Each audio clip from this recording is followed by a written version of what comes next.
In this video, you are going to see how to make two-line bullet points in Google Docs, as you can see here. Let's get started. To insert the two-line bullets, let us go to the Insert. Go to Table and select a 2x1 table. Now select the table. Go to this option Bullet List menu.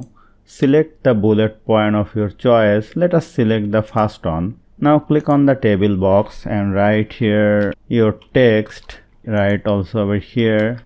Now you can adjust your table like this.